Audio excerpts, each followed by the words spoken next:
Good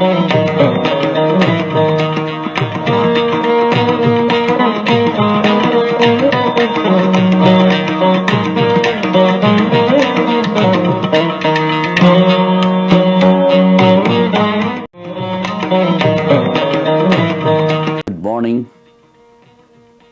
to all my brothers and sister councils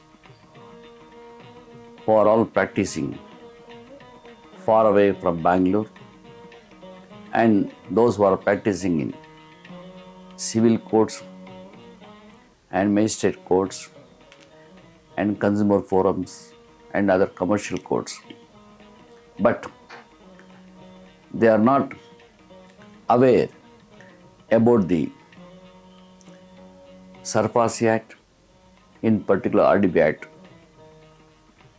Since it is a special enactment and the debt recovery tribunal is situated only at Bangalore, those people have to come all the way from, not only from Bidar, Gulbarga, Dharwad, here Karwar, Mangaluru, Udupi, Puttur, Kollegal, Mandya, Mysore, Madavalli, Chikballapur, Gauribidnur, Kolar, Malur, Chikmagalur, and Hassan, Shumaga, Mudbidre, so many from other villages, from remote places. They may not be aware about this. Not that they are not aware about the banking procedure at all. No, it is not so. Through this media or through this my video, I want to share the knowledge which I have gained by virtue of my banking experience with regard to the arbitrary act of the bank indulging in unethical banking practice and violating all the provisions of the act under the pretext of recovery of public money in a hasty manner.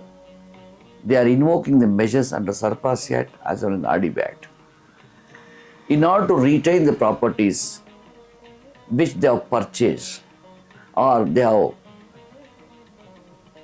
installed their factories, they have set up their factories, and by investing their sweat and blood, when they have nourished those industries, their dreams will be shattered because of the illegal activities of the banks and financial institutions nowadays, who are appointing the recovery agents and conducting the auction without following the due process of law.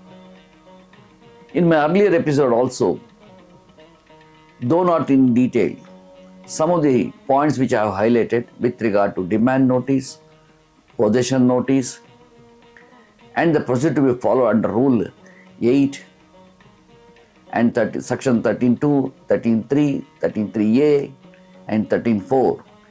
In this episode, I want to further enlighten you with regard to Rule 9. The Rule 8.5 says before conducting the auction, the valuation of the property has to be made. But what is the valuation? How to value the property? It means if the properties are seized, then you cannot assess the property under distress value or forced sale because property is already seized. Therefore, my humble submission to all my illegal fraternity is, you take up the contention stating that question of forced and distress sale does not arise when the properties are seized unless some litigation is there, some family dispute is there, some other co-persons have filed a civil suit with regard to titles is concerned. Those are the other aspects. The guidance value or the prescribed value fixed by the government is the main basic that has to be taken into consideration. Nowadays, the bank or sub-registrar says that the moment they issue sale certificate, even they don't look into the whether the property is sold for a guidance value or not.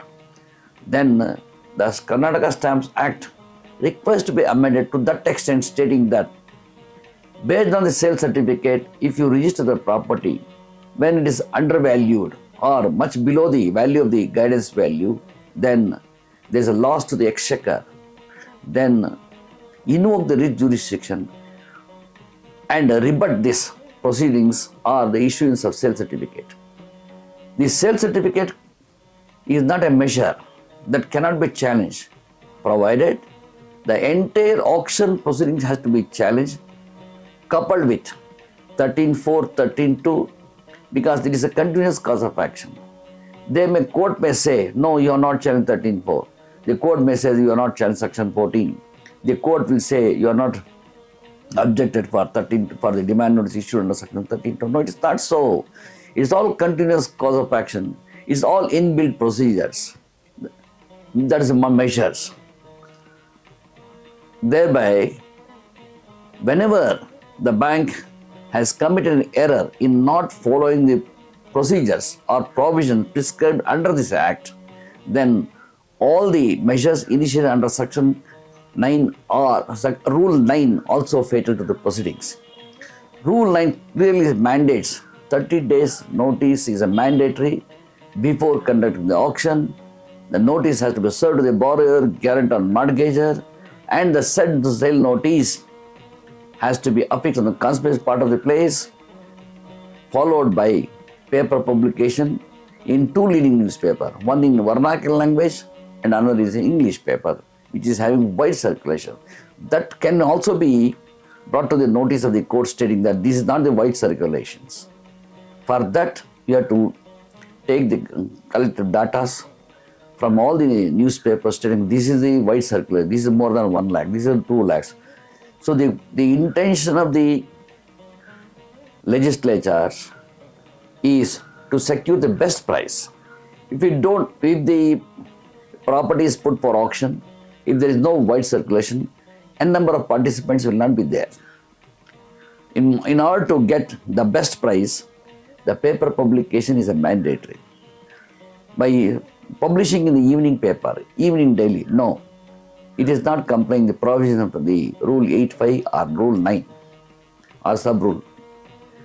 Sub-rule of 9, 1, 2, 3, 4, 5 clearly says that if the property is put for sale much below the reserve price, then also the sale can be set aside.